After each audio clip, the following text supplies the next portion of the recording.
Okay? Now, let's go through again the example. When we prepared for our last test, what did we do? I said, hey, what's the first thing you do? Set it equal to 0. You set it equal to 0. X squared plus 8x minus 9. Then, what did you do? You factored it, right? We already did the factoring, so we should already know this.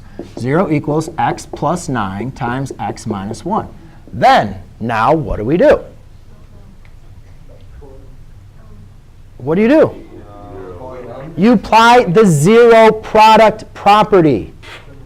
The zero product property states, when you're not looking at your nails, that when you have an expression times another expression equal to 0, then you set them both equal to 0. This is not something that is brand new, ladies and gentlemen. Well, it's extremely frustrating when I have students that are not paying attention, and then they always can complain about how the math class, they're not understanding anything. We apply the zero product property. This is not anything new that we have gone over.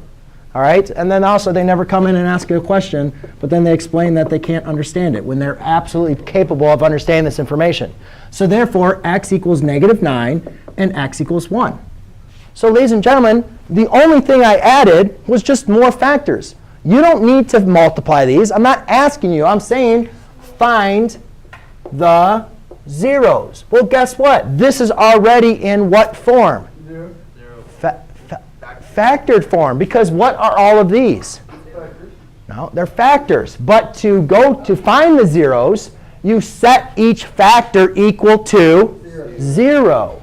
So you say x equals 0, x minus 1 equals 0, x minus 4 equals 0, and x plus 5 equals 0. Does that make sense? All you're doing is taking your factors. When your factors are set equal to 0, you set them equal to 0 to find the zeros.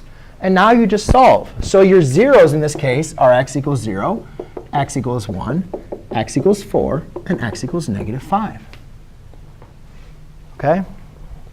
Now, that's just a basic question. I mean, that's probably, we're not going to, that's just you guys understanding what is the difference. You have to understand the difference between zeros and factors.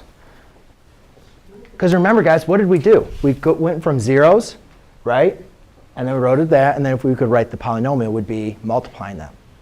All right, so I have 10 minutes is all I need to explain the last thing. I'm sorry, guys. This is just kind of the way that's funny, Jake. Funny. That wasn't even funny. You're funny looking. Take it so far. Where it clearly says I'm at 8 or a 9 average. Yep. All right, so.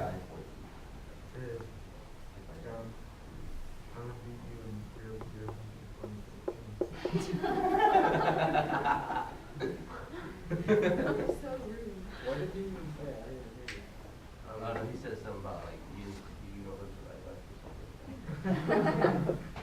Not what I said. OK. So the whole purpose of this class, ladies and gentlemen, is to be able to solve a problem like this. So this is the whole point of this class? Whole point of this class. To solve that problem. All right, so if I solve this, you better give me A this quarter.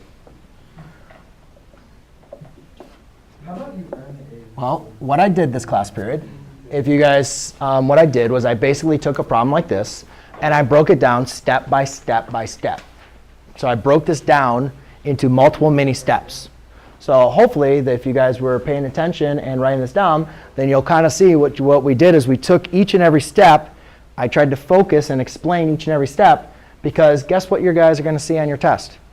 You're going to see problems like this. I'm talking about like CGAs and stuff like that. You're not going to see a problem, again, like x squared plus 8x. Okay? You're going to have problems where you're going to have to think through the problems. So I'm just going to go through this last example. Let's go through what do we need to know to be able to solve this problem. So I'm going to review, and I'd highly recommend